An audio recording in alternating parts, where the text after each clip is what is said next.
ఈ రాష్ట్రంలో అసెంబ్లీ కార్యక్రమాలు నిర్వహించబడ్డాయి. రాష్ట్రం అంతా కూడా ప్రప్రథమంగా చాలా రోజుల తర్వాత ప్రజాస్వామ్యంలో ఉన్నాము, ప్రజా సమస్యలపై చర్చ జరిగిందనేటువంటి ఒక అర్థాన్ని ఇచ్చే విధంగా అసెంబ్లీ నడిచిందని చెప్పి మేధావులందరూ కూడా చెప్తా ఉన్నారు, ప్రజలందరూ కూడా చెప్తా ఉన్నారు. మీరు చూసే ఉంటారు, భారతదేశంలో మొట్టమొదటిసారి 9:30 మొదలైనటువంటి 10 గంటలకు మొదలైతే శాసనసభ మరునాడు తెల్లవారి 3:30 వరకు శాసనసభ నడిచింది. దాంట్లో మీరు చూసుంటారు, కేటీఆర్ గారు సెంటర్లు వేసిండ్రు. మీరు 3 అంటా ఉన్నారు, 3 అయిపోతుంది, ఈ 3 అవుతుందా రేపు తెల్లారి 3 అవుతుందా అన్నారు. ఆయన అన్నట్టు తెల్లారి 3 కాదు 3:30 4 అయినా కూడా నడిపిస్తామన్నారు. దాంట్లో చర్చించాల్సిన ఈ సమావేశంలో ఈరోజు జీతాలు ఇవ్వాలన్నా, కార్యక్రమాలు నిర్వహించాలన్నా, చెప్పిన ఏవైతే వాగ్దానాలను తక్షణమే చేపట్టాలన్నా ఈ యొక్క బడ్జెట్ అవసరం. దీన్ని బిల్లులు పాస్ చేసుకోవాల్సిన అవసరం ఉంటుంది. రాజకీయాలకు అతీతంగా ప్రభుత్వాన్ని నడిపించే దిశగా చేసుకున్నటువంటి కార్యక్రమంలో అందరూ మద్దతు పలకాలి. కానీ మీరు అందరూ చూసారు, దాన్ని వక్రీకరించడానికి, దాన్ని వాడుకోవడానికి, వారు గత 10 సంవత్సరాలు చేసిన తప్పిదాలను కప్పిపుచ్చుకోవడానికి రకరకాల ప్రయత్నాలు చేస్తూ ఇచ్చిన అవకాశాన్ని దుర్వినియోగం చేసిన చరిత్ర మీకు చూసారు. వాళ్ళ పాలనలో శాసనసభ నిర్వహణ జరగాలి. ప్రశ్నించేవాడు మొదలు పెడితే పోలీసులతో అరెస్ట్ చేపించి బయటికి లేపి ఎత్తేసిన చరిత్ర వాళ్ళే ఒప్పుకుంటా ఉన్నారు. అందుకే మాకు ఈ గతి పట్టేది, మేము ఇక్కడ కూర్చున్నాం మీరు అక్కడ కూర్చున్నామని వాళ్ళే చెప్పారు.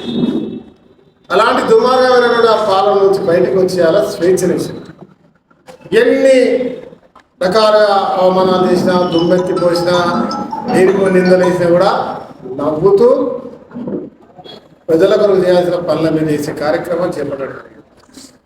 మేము ఇక గర్వపడతా ఉన్నాం. ఇచ్చిన 6 గ్యారెంటీలు 5 గ్యారెంటీలు పూర్తి చేశాం. ఇవాళ 10 లక్షల ఆరోగ్యశ్రీ కావచ్చు, 500 గ్యాస్ సిలిండర్ కావచ్చు, 200 కరెంట్ యూనిట్ ఉచితం కావచ్చు, అదే మాదిరిగా ప్రతి ఇంద్రమ్మ ఇంటికి ఇచ్చే కార్యక్రమాలు ఇవాళ 5 గ్యారెంటీల రూపంలో పూర్తి చేశాం. 2 లక్షల రుణమాఫీని అవహేళన చేస్తూ అన్ని రకాలుగా రకరకాలుగా నిందలు మోపిన 1,00,000 రూపాయలు మొదటిసారి అసెంబ్లీ సాక్షిగా, అందరు శాసన సభ్యుల సాక్షిగా అసెంబ్లీ వేదిక 1,50,000 రూపాయల రుణమాఫీ కార్యక్రమాన్ని కూడా చేపట్టారు. 2 లక్షలు కూడా పూర్తి చేస్తాం. 31,000 కోట్లు ఈ భారతదేశంలో ఏ ప్రభుత్వం చేయలేనటువంటి గొప్ప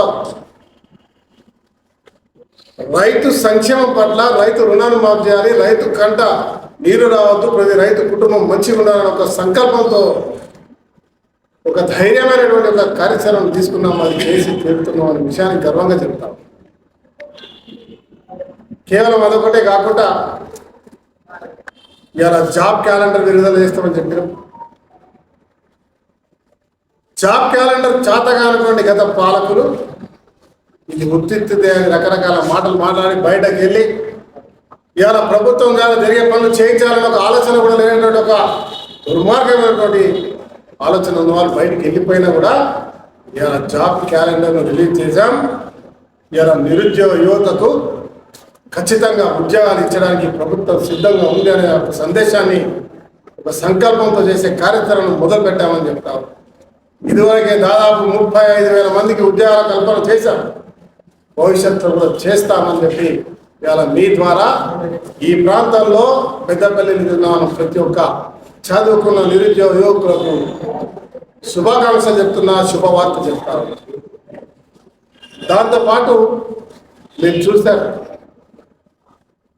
మాదిగల నిరంతర పోరాటం, వర్గీకరణపై సుప్రీంకోర్టు జడ్జిమెంట్ని ఈ ప్రభుత్వం, ప్రజాప్రభుత్వం వర్గీకరణను ఆమోదించి తక్షణమే ఈ కార్యక్రమం మేమే మొదలు పెడతాం. వచ్చే దాంట్లో ప్రతి రిజర్వేషన్లో కల్పిస్తాం. ఇదివరకు ఇచ్చినటువంటి ఏమైనా జాబ్ క్యాలెండర్ ఉంటే వాటిలో కూడా కల్పిస్తామని చెప్పి భారతదేశంలో ఏ రాష్ట్రంలో కూడా ఎవరు కూడా ఊహించని విధంగా మొట్టమొదటిగా స్పందించి అలా ఒక పండగ వాతావరణం సృష్టించి ధైర్యాన్ని ఇచ్చినటువంటి బలహీన వర్గాల వరకు మేమున్నామని మరొక సంకేతాన్ని ఇచ్చినటువంటి చరిత్ర ఇలా ఈ ప్రభుత్వాన్ని, కాంగ్రెస్ ప్రభుత్వాన్ని, ప్రజాస్వామ్య తెలంగాణలో ఉన్న రేవంత్ రెడ్డి గారి ప్రభుత్వాన్ని ఇలా గర్వంగా చేశారు. దాంతో పాటు మీరు సభ చూసే ఉంటారు. ఇలా స్పోర్ట్స్ మీద, క్రీడల మీద ఒక ముద్ద వచ్చినప్పుడు ఆ బిల్లు విషయంలో మాట్లాడితే తక్షణమే ముఖ్యమంత్రి గారు వచ్చి ఖచ్చితంగా దీన్ని అంతర్జాతీయ స్థాయిలో చేస్తాం. మా సోదరుడు రాజ్ ఠాకూర్ గారు తనకున్న అనుభవం చెప్పిన విధంగా మాకున్న అనుభవంతో పాటు అందరి యొక్క ఆలోచనలు తీసుకొని అంతర్జాతీయ స్థాయిలో మరొకసారి ఈ రాష్ట్రాన్ని, భారతదేశానికి గర్వంగా చెప్పుకున్న విధంగా చేస్తామని చెప్పేవారు. ఖచ్చితంగా చేస్తారు. ఇలా 361 కోట్ల రూపాయలు ఇచ్చి మొట్టమొదటి భారతదేశంలో రాష్ట్రంగా చరిత్రకెక్కినటువంటి ఒక నిబద్ధత కలిగినటువంటి ప్రభుత్వం ఈరోజు కాంగ్రెస్ ప్రభుత్వం. దాంతోపాటు మీకు అందరికీ తెలుసు, రైతు విభాగానికి, రైతు సంక్షేమానికి, రైతు నీటి పారుదలకు, రైతుల పండించిన ప్రతి ధరను కొంటూ అన్ని రకాలుగా వారిని ఆదుకోవడానికి 20,000 పైన కోట్లతో వారిని బడ్జెట్కి అలాంటి చేసి ఇలా రైతు రాజ్యంగా భారతదేశంలో అన్ని రాష్ట్రాలలోనే మేము ముందున్నాం. రైతు ముఖాన చిరునవ్వు చూడడమే మా చేయమనేటువంటి ఒక సంకల్పంతో ఈరోజు ముందుకు వచ్చినటువంటి ఒక ప్రభుత్వాన్ని మరి 31,000 కోట్ల మాఫీతో పాటు అదనంగా ఇవన్నీ చేసే కార్యక్రమానికి శ్రీకారం చుట్టడం అంటే ఏదైనా ప్రభుత్వం ఆలోచించడానికి కూడా భయపడేటువంటి కార్యక్రమం ఇవాళ చేయడానికి ఒక పట్టుదలతో ముందుకు వచ్చిందనే అంశాన్ని మీకు తెలియజేస్తాం. ప్రధానంగా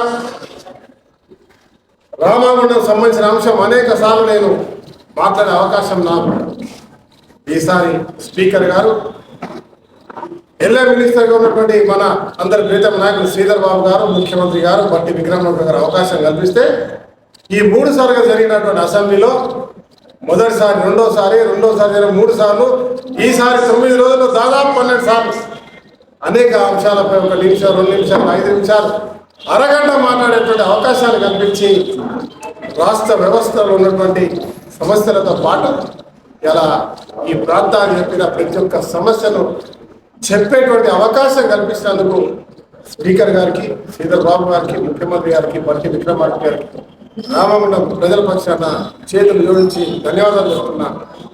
ఎందుకంటే రామగుండం మన ప్రాంతం ఒకప్పుడు అంతర్జాతీయంగా ఇండస్ట్రీస్ తోటి ఉద్యోగాల కల్పనలో ప్రథమ భాగంలో ఉన్న ప్రాంతం.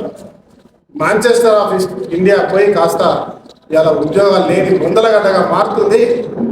మా ఊర్లో ఉద్యోగాలు తగ్గిపోయినాయి, ఓపెన్ కాస్ట్ వచ్చినాయి, అండర్ గ్రౌండ్ తగ్గినాయి. మా ప్రాంతంలో చుట్టూ నీళ్లుంటాయి, మాకు నీళ్లు రావు. మా ప్రాంతంలో పొల్యూషన్ ఉంటుంది, ఆ పొల్యూషన్ పోవాలి, ఇండస్ట్రీస్ రావాలి, ఇక్కడ ఉద్యోగ కల్పన జరగాలి. ఈ ప్రాంతంలో కాంట్రాక్ట్ కార్మికులు సరైన వేతనం ఇవ్వాలి. సుప్రీంకోర్టు ఇచ్చిన డైరెక్షన్ ఏదైతే ఉందో 22 జీవో యాక్ట్ ప్రకారంగా తక్షణమే అమలు చేయాలి. దాంతోపాటు ఎఫ్సిఐలో ఎన్టీపీసీ కార్మికులకు, అదే మాదిరి కేశరం ఇతర ప్రాంతాల్లో పనిచేసే ప్రతి ఒక్క కార్మికుడికి అన్స్కిల్డ్, స్కిల్డ్ సంబంధించిన వేతనాలు ఇవ్వాలి, వారికి ఉద్యోగ గౌరవం కల్పించాలి, ఉద్యోగ భద్రత కల్పించాలని బలంగా చెప్పినప్పుడు వెంటనే సానుకూలంగా ముఖ్యమంత్రి గారు స్పందించి ఖచ్చితంగా అమలు చేస్తామని చెప్పడం నేను గర్వంగా భావిస్తున్న, త్వరలో చేస్తామని చెప్తాను. దాంతోపాటు 16,000 పైన కోట్లతో విద్యుత్కి సంబంధించిన బడ్జెట్ పెట్టారు. ఆ చర్చలో వచ్చినప్పుడు రామగుండంలో నేను మొదటి నుంచి సింగరేణి కార్మికుడుగా ఎనర్జీకి ఇచ్చిన బడ్జెట్, ఎనర్జీలోనే సింగరేణి ఉంటుంది, ఎనర్జీలోనే పవర్ హౌస్ ఉంటుంది, ఎనర్జీలోనే వస్తూ ఉంటుంది, అగ్ని ఉంటుంది. ఎనర్జీకి ఇచ్చిన బడ్జెట్లో చాలా విశేషాలు చర్చకు వచ్చినాయి. పాలవంచ కావచ్చు, కేటీపీఎస్, యాదాద్రిలో ఏ అవకాశాలు లేకుండా అక్కడ కట్టిన తీరు, రామగుండాన్ని నిరుత్సాహపరచు చీకటిమయం చేసే తీరు, ఇవన్నిటి కూడా మాట్లాడుతూ రామగుండం ఖచ్చితంగా విద్యుత్ ప్లాంట్ను థర్మల్ యూనిట్ కట్టాలి, ఎన్టీపీసీలో 3x800 ఏదైతే ఉందో తెలంగాణ అవిభాసందంగా మనకు వచ్చినటువంటి ఆస్తిలో భాగంగా ఈరోజు మనకు కరెంట్ అవసరం లేకున్నా మనం అక్కడ ఇండస్ట్రీని ఏర్పాటు చేసి అక్కడ ఉద్యోగ కల్పన కొరకు ఇండస్ట్రీస్ పెట్టాలి, దానికి పర్మిషన్స్ ఇవ్వాలి. దాంతోపాటు రామగుండంలో చెన్కో సింగరేణి ద్వారా, ఎందుకంటే సింగరేణి అంటే బొగ్గు, సింగరేణి సహకారంతో మరి ఇదివరకే చెన్కో ఉన్నటువంటి ఇండస్ట్రీ భూములు మరి కావాల్సిన నీళ్లు పిటెడ్ ప్రాంతంలో ఉన్న మన ప్రాంతంలో 1x800 ఖచ్చితంగా కట్టాలి. ఇవాళ మా దగ్గర కొంతమంది ఉండి పొల్యూషన్ అంటుంటే ఇదివరకే పొల్యూషన్లో భాగమై మేమందరం కూడా పొల్యూషన్లో ఒకరిగా బ్రతుకుతున్నాం. కానీ ఆ బ్రతకడానికి కూడా ఉద్యోగాలు లేకపోతే మా జీవితాలు చీకటిమయమవుతాయి. కాబట్టి ఖచ్చితంగా చరిత్రాత్మకంగా నిజాం పరిపాలన ప్రారంభించిన 2 మెగావాట్లు 62.5 మెగావాట్లతో ప్రారంభం ప్రభుత్వం చేస్తే ఇలా ఎన్టీపీసీ తప్ప ఇంకోటి లేదు.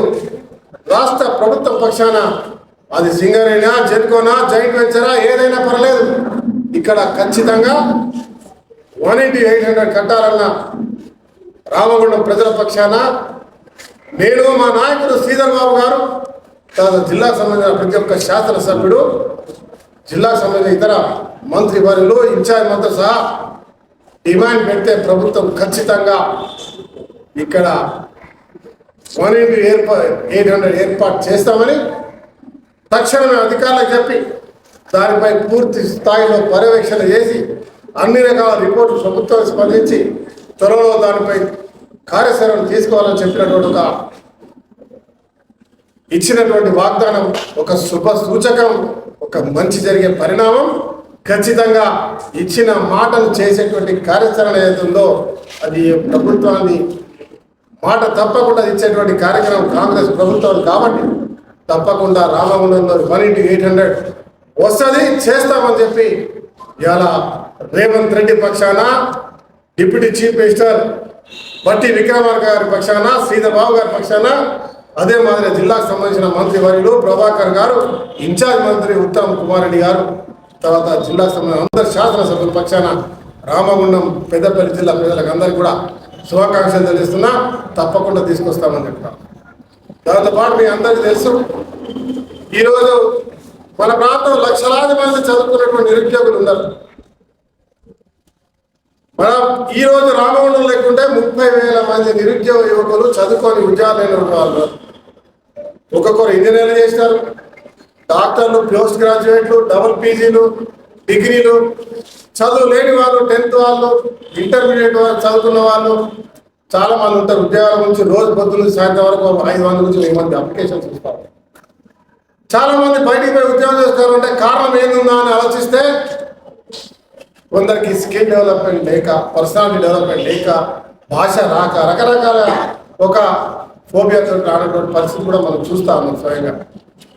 ఈరోజు రాష్ట్ర ప్రభుత్వం వినూత్నంగా మరి ఎక్కడ లేని విధంగా ఇతర రాష్ట్రాల్లో ఉన్నది కావచ్చు, కానీ ఇక్కడ ప్రతిష్టాత్మకంగా 100 ఎకరాల పైన ఉన్న భూమిలో ఈరోజు ఒక స్కిల్ డెవలప్మెంట్ యూనివర్సిటీని నిన్న హైదరాబాద్లో అసెంబ్లీ కాగానే 4 గంటలకు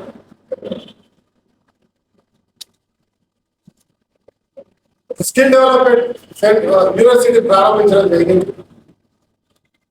మొదటగా ఇది స్టార్ట్ అయ్యే వరకు లేట్ అవుతుంది అని అనేటువంటి వాళ్ళు ఉంటే లేట్ కాదు. ఇప్పటికున్నటువంటి ఇంజనీరింగ్ కాలేజ్లో దాని వెంటనే అడ్మిషన్స్ 2,000 మందికి తీసుకుంటాం.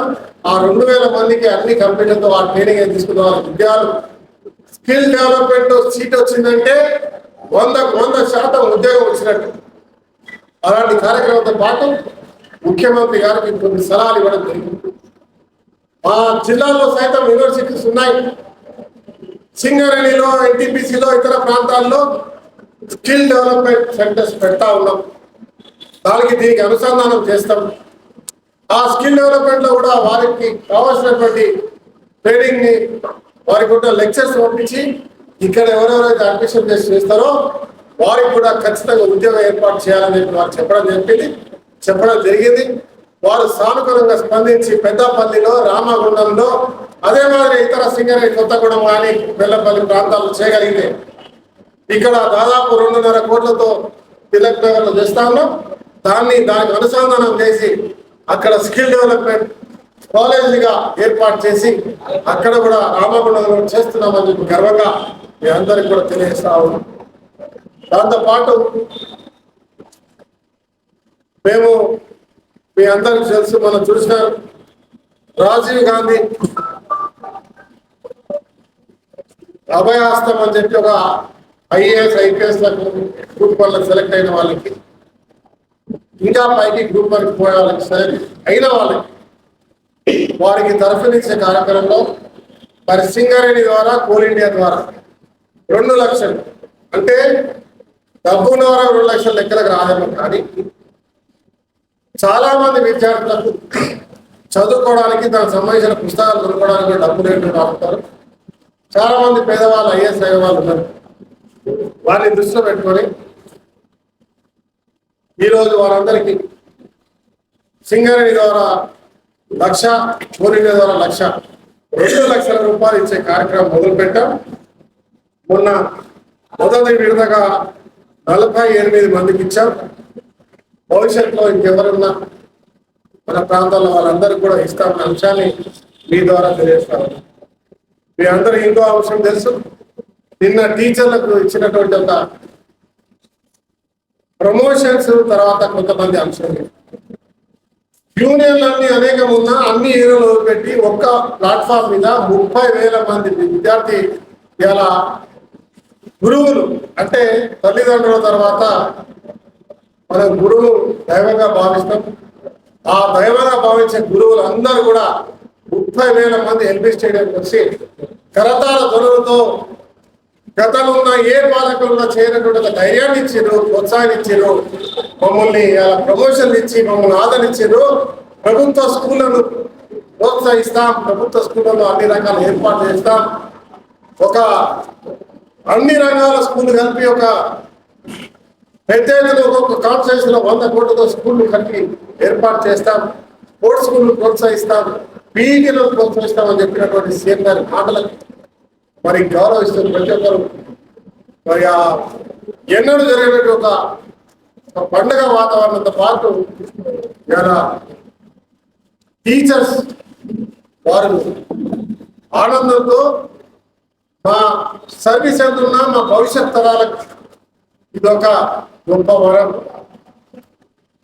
మేము చేసే కార్యక్రమాల్లో చాలా మంది ఉన్నత స్థాయిలో విన్నారు, కొంతమందికి రాకపోవచ్చు కాక, కానీ మా నిర్వహణలో మేము ఎక్కడ తక్కువ చేయలేదు. మా గౌరవాన్ని ఇచ్చుతూ మా టీచర్లందరూ ఇంత గౌరవాన్ని ఇచ్చేటువంటి ప్రభుత్వం ఏదైనా వచ్చిందంటే ఈరోజు కాంగ్రెస్ ప్రభుత్వం మాత్రమే వచ్చింది. ఈ గౌరవాన్ని ఈ రాష్ట్రాన్ని ఆదర్శంగా ఉండే విధంగా ఇతర రాష్ట్రాలు కూడా మన వైపు చూసే విధంగా పనిచేస్తామని ఉత్సాహంగా ఆ బడి పంతులు అందరూ కూడా చెప్తా ఉంటే చాలా గర్వం అనిపించింది. వారందరికీ కూడా రామగుండం జిల్లా, పెద్దపల్లి జిల్లాలో ఉన్నటువంటి ఈ ప్రాంతంలో ఉన్న ప్రతి ఒక్క ఉపాధ్యాయుడికి, ఉపాధ్యాయురాలికి శుభాకాంక్షలు చెప్తున్నా. ధైర్యంగా ఇంకా అంకిత భావంతో మన ప్రాంతాల్లో ప్రభుత్వ కళాశాలను, ప్రభుత్వ ఎడ్యుకేషన్ సెంటర్స్ ఏవైతే ఉన్నాయో, స్కూల్స్ ఏవైతే ఉన్నాయో, పాఠశాలలను మరి దాంట్లో ఎక్కువ శాతం విద్యార్థులను చేర్పించే కార్యక్రమంతో పాటు దానికి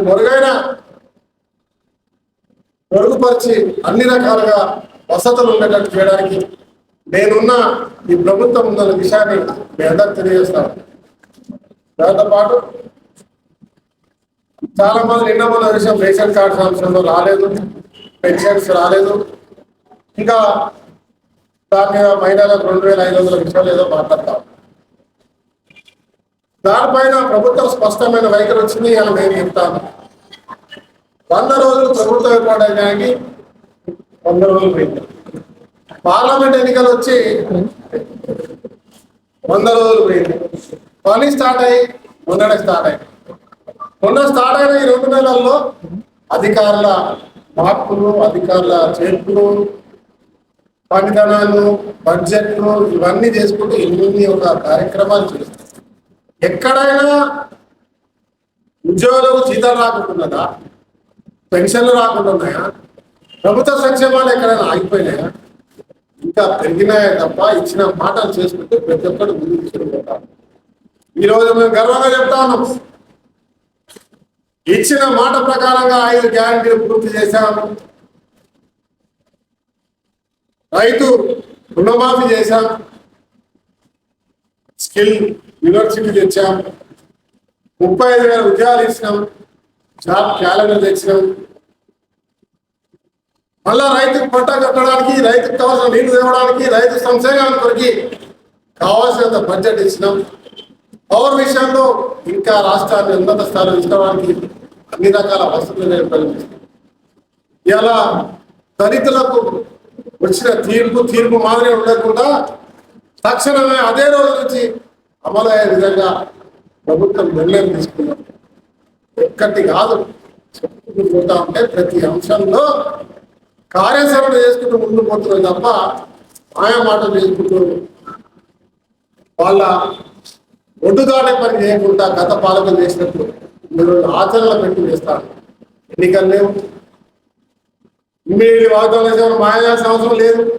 కానీ ఎన్నికల ముందు ఇచ్చిన ప్రతి ఒక్క మాటను ఇలా సూచా తప్పకుండా అమలు చేస్తూ ముందుకు పోతా ఉన్నాం. భవిష్యత్తులో ప్రతి ఒక్క సమస్యని ఖచ్చితంగా పరిష్కరిస్తాం అనే అంశాన్ని చెప్తాం. మన రామగుండం సంబంధించిన అంశాలు సింగరేణి కార్మికుల 22వ జీవో సడలింపు ఆచరణ, R&R పథకం గతంలో రామగుండంలో నష్టపోయిన ఎల్లంపల్లి రైతులకు R&R ప్యాకేజ్ ఇవ్వాలని, అదే మాదిరి లింగాపురంలో OCP 4 కింద నష్టపోయిన దళితులకు, మేడిపల్లి వాసులకు ఖచ్చితంగా R&R ప్యాకేజ్ను అమలు చేసి వారికి నష్టపరిహారాన్ని ఇవ్వాలని, రామగుండానికి పూర్వవైపు తీసుకురావడానికి తగినటువంటి అధికారి, మున్సిపల్ కార్పొరేషన్ ప్రత్యేక దృష్టి సింగరేణి, NTPC, RFCL చెరుకుతో కలిసి ఈ ప్రాంత అభివృద్ధికి అందరినీ సమన్వయపరిచి వాళ్ళందరూ కూడా బాధ్యత తీసుకొని చేయాలని ప్రభుత్వం చెప్పడం జరిగింది. ప్రభుత్వం దానిపై కసరత్తు చేస్తా ఉంది. త్వరలో త్వరితగతిగా రామగుండంలో అనేకమైనటువంటి పనులు ప్రారంభం అయితే వారం 15 రోజుల్లో మీరు ఏ ప్రాంతానికి వెళ్ళినా, ఎక్కడికి వెళ్ళినా రోడ్లు కావచ్చు, డ్రైనేజ్ కావచ్చు, లైట్లు కావచ్చు, కరెంట్లు కావచ్చు, కరెంటు పోలు కావచ్చు, పల్లె ప్రాంతాలు అన్ని ప్రాంతాల్లో కూడా ఒకరి తర్వాత ఒకటిగా పనులు ప్రారంభం చూస్తారు. 6 నెలల్లో 8 నెలల్లో గోదావరి కనీలు ప్రాంతం, రామగుండం ప్రాంతం ఖచ్చితంగా మార్పు చూస్తారనే అంశాన్ని మీ అందరికీ సవినయంగా తెలియజేస్తా ఉన్నాం. మిత్రులందరినీ కూడా కోరుతా ఉన్నాం. యావత్ రామగుండం నియోజకవర్గ ప్రజలు, మీడియా మిత్రులందరూ కూడా సహకరించాల్సిన కోరుతా ఉన్నాం. కొంతమంది ఎవరైనా మాట్లాడే వాళ్ళు ఉంటారు, అవగాహనలో కొంత మాట్లాడే వాళ్ళు ఉంటారు, వారికి నేను జవాబు చెప్పాల్సిన అవసరం లేదు. మీడియా మిత్రులు చెప్తారని అనుకుంటాను. ఇలా నేను చూసినా, నేను లేనప్పుడు 3 ధర్నాలు జరిగాయి. ఒకటేమో పాపం వాళ్ళకి నేను చెప్తా ఉన్నా మీ ద్వారా, ESI హాస్పిటల్లో ఇక్కడ ఒక అధికారులు సార్ పేరు కూడా ఇస్తాం, మీరు హాస్పిటల్ కూడా అడగాలి. ESI హాస్పిటల్ మనం భూమి కేటాయిస్తాం. 2 రకాలుగా ఉన్నాయి. ఒకటేమో లంబర్తాండే అక్కడ ESI వాళ్ళు రిజెక్ట్ చేస్తారు. రెండోదేమో రామగుండంలో గుడి ఉంటుంది కదా, శ్మశాన వాటిక ముంగట పక్కన, దానిలో కంపౌండ్ కూడా కట్టేసినాం. దాంట్లోనే ESI హాస్పిటల్ రావాలి. కేంద్ర ప్రభుత్వం నిధులు జాప్యం వల్ల పోయిన ప్రభుత్వంలో రిలీజ్ చేస్తున్న సమయంలో రాలేదు. దాని పట్ల నేను తర్వాత ఆదిత్యనాథ్ లేబర్ కమిషనర్ తెలుసుకోవచ్చాను పేరు, వారిని అడిగి స్వయంగా ఢిల్లీ పోయి కలిసినప్పుడు త్వరలో పూర్తి చేస్తామని చెప్పి డబ్బులు రిలీజ్ అయ్యి టెండర్ అయిపోతే అదే వస్తాయి, ఎక్స్ట్రా రాదు. కేంద్ర ప్రభుత్వం అది రాకున్నా కూడా కాగజ్నాథ్లో ఒక ESI హాస్పిటల్ తీసేస్తారు, 100 పడగల హాస్పిటల్. దాన్ని నేను రామగుండానికి తీసుకురావడానికి ప్రయత్నం చేసిన. ఎక్కడికి? NTPCలో టెంపరరీ టౌన్షిప్లో ఒక బిల్డింగ్ ఇస్తామని చెప్పిన. ఇది అవగాహన లేని వాళ్ళు ఎవరైనా ఉంటే దయచేసి తెలుసుకోవాలి. బాబారు ఉంటాడు, అక్కడ డాక్టర్లు ఉంటారు. నేను పోయి దాన్ని రిప్రజెంటేషన్ ఇస్తే అక్కడ ఉన్నటువంటి ప్రస్తుత ఎమ్మెల్యే హరీష్ BJP శాసనసభ్యులు అన్న, ఇది మాకేముంది అంటే వాళ్ళకి స్పేస్ లేదు, ఎంప్లాయీస్ కూడా లేరు. గతంలో కాగజానికి దానికి పనికొచ్చింది. వాళ్ళు షిఫ్ట్ చేస్తా ఉన్నారు. నేను రామగుండానికి షిఫ్ట్ చేయమన్నప్పుడు కేంద్ర ప్రభుత్వం ఇక్కడ ఒక అలాట్మెంట్ సిద్ధంగా ఉన్నది, అది వస్తుంది సార్, ఇవాళ కాకపోయినా కొన్ని రోజులకు వస్తుంది. ప్రభుత్వం ముందునే ఏర్పడ్డది కాబట్టి మళ్ళీ మరుగున పడ్డది అది. దానిపై మేము ప్రణాళిక కొనసాగిస్తా ఉన్నాం. త్వరలోనే దానికి వస్తే వాళ్ళు ఆ టెండర్లు ఎట్లా అంటే వాళ్ళు డబ్బులు వీళ్ళకి ఏరాలి, వాళ్ళే టెండర్లు క్రియేట్ చేసుకొని వాళ్ళకి ఇచ్చిన తర్వాత అగ్రిమెంట్ పాలసీ ఉన్నది, వాళ్ళు ఆ ప్రకారం ఇస్తారట.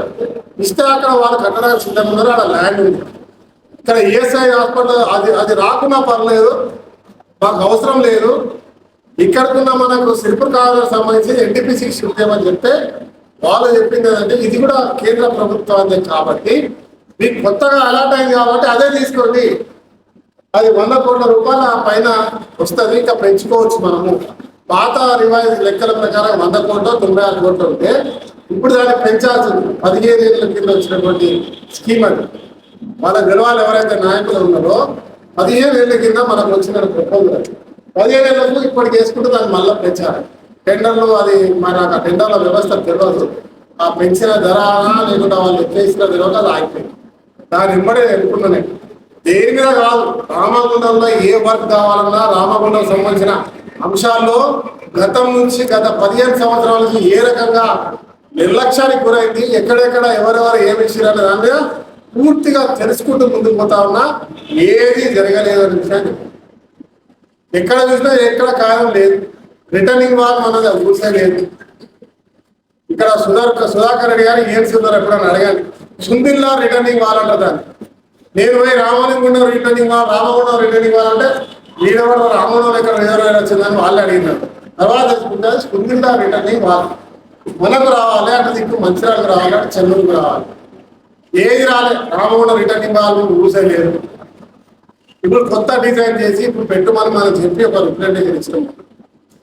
తర్వాత పాత ఉన్న రామగుండంలో ఎల్లంపల్లి బండరావు ప్రాజెక్ట్ ఆగిపోయింది, ఆ కాంట్రాక్ట్ వెళ్ళిపోయింది. ఇప్పుడు ఆ కాంట్రాక్ట్ పట్టుకొచ్చి మేము ఇస్తాం గ్యారెంటీ అని చెప్పి మళ్ళీ పన్నెండు దాంట్లో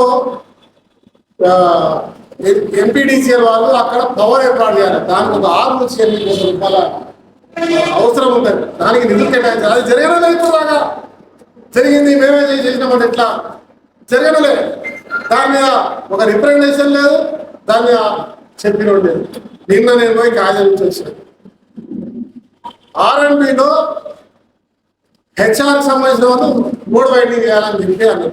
మొన్న ఇక్కడ మాట్లాడుతుంటే చూసిన ఒక ఆయన, నీకు దమ్ముంటే సర్వీస్ రోడ్ ఏమని చెప్పి ఆ పెద్ద మనిషి సర్వీస్ రోడ్ వద్దని చెప్పి కేసులు వేపించింది కోర్టులలో. అది ఒక్కసారి ఆలోచన చేయాలి. ఎన్టీపీసీ సర్వీస్ రోడ్ అనుకుంటే ఆమె రిటైర్డ్ కూడా అయితే ఉన్నది చెప్పి మరి ఇన్ని రోజులు ఆ నాయకులు ఎందుకు ఏం చేశారు? 10 ఏళ్ళకి వెళ్ళి ఎందుకు చేయించలేకపోయారు? ఇప్పుడు పోయి అడిగితే వాళ్ళు పూర్తిగా అస్తవ్యస్తమైన గాయత్రి కన్స్ట్రక్షన్ పూర్తిగా కొలాప్స్ అయి ఉన్నది. వాళ్ళు మేము ఏమో చేయలేమని ప్రభుత్వానికి 7 ఏళ్ల కింద రాసి చెప్పొచ్చింది. ఈ విషయం తెలియదు నాకు ఇంతమంది. నేను ఇవాళ పెట్టించాం, ప్రభుత్వం ద్వారా పెట్టించాం 10 కోట్ల రూపాయలు కార్పొరేషన్కి, దాని తర్వాత 5 కోట్ల రూపాయలకి కరెంటు వాళ్ళకి కట్టాలి. మనం ఆ పోల్ అంటే తీయాలి, పోల్ వేయాలంటే ఇవన్నీ తెలుసుకోండి ముందు, అది రావాలి. అది వచ్చినాక ఎంఆర్ ఆఫీస్ నుంచి కూడా లేదు మనకి. మన పెద్ద మనుషులు గతంలో మహా మేధావులు గొప్ప నాయకులు ఏం చేశారంటే ఎన్టీపీసీ నుంచి సర్వీస్ రోజు పెట్టారు, ఎంఆర్ ఆఫీస్ నుంచి పెట్టలే. ఎక్కడైతే టోల్ గేట్ స్టార్ట్ అవుతుందో అక్కడి నుంచి పెట్టాలి. పెట్టేవాళ్ళు లేడు, అడిగేవాళ్ళు లేరు, ఆలోచన లేని వాళ్ళు ఇలా మాట్లాడుతూ ఉంటారు. ఇవాళ నేను దాన్ని ఎమ్మడబడతా ఉన్నా. ఎన్టీపీసీ వాళ్ళని తీసుకుపోయి సాఫ్ చేయాలి, గలీజ్ చేయాలి, బోర్లు పడితే చచ్చిపోతే తెలుస్తున్నారన్న. ఒకరోజు నేనే శవాన్ని చూపించిన పోలీసులో వినిపించి. ఇవాళ అవగాహన లేకుండా ఒకరోజు పేపర్లు వస్తామని మాట్లాడుతూ ఉంటే చాతా కాకనా తెలవలేకనా? ఒక్కసారి ఆలోచన చేయండి. మేధావులు అందరూ ముంగట ఉన్నారు. ఇవాళ దాని ఎంబడి పడ్డాం, ఖచ్చితంగా చేపిస్తాం. ఇవాళ ఎలక్ట్రిసిటీ డిపార్ట్మెంట్కే 8 కోట్ల రూపాయలు కట్టాల్సిన వ్యవస్థ, కార్పొరేషన్కి ఆ పైపులు అన్ని తీయడానికి, బ్రిడ్జ్లు కట్టడానికి 7 కోట్ల రూపాయలు కట్టాలి. మరొక 10 కోట్లు అటువైపు ఇటువైపు ఆ ఎన్టీపీసీ నుంచి గంగదాకా వేయడానికి అవుతా ఉంది. ఈ మధ్య కాలంలో ఆ రోడ్ల మీద ఇల్లీగల్ గా ఎంక్రోచ్ అయిపోయిన బస్ స్టాండ్ ముంగట ఖాళీ కావచ్చు, హోటళ్ళు కావచ్చు, అక్కడి నుంచి ఇక్కడ ఉన్న వాళ్ళందరూ కూడా జరపాలి. వారికి ఇంకొక దారి చూపించే ప్రయత్నం చేస్తా ఉన్నాం. సింగరేణి మెయిన్ ల్యాండ్ ఇక్కడ తీసుకొని కార్పొరేషన్ సరెండర్ చేయమని చెప్పిన అక్కడ చూసి మీరు ఖాళీ చేయించాం. అక్కడ బస్ స్టాండ్ దగ్గర ఉన్న వాళ్ళందరూ కూడా షెల్టర్లు కట్టేయాలి.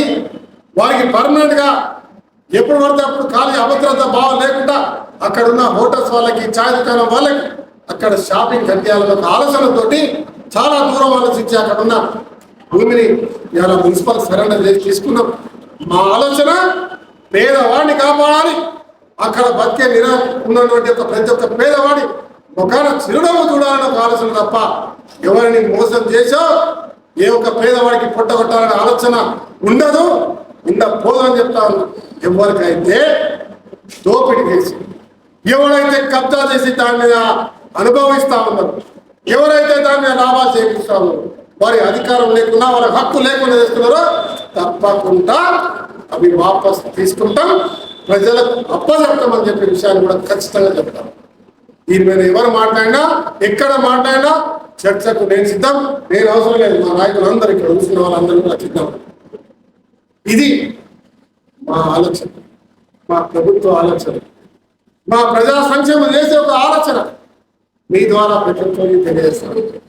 దయచేసి ఒక మాట మాట్లాడే ముందు గత 20 సంవత్సరాలు ఏం జరిగింది, ఎక్కడ నష్టపోయినామనే అంశంపై మాట్లాడాల్సిన అవసరం ఉందనే అంశాన్ని ఒక్కసారి గుర్తు చేసుకోవాలి.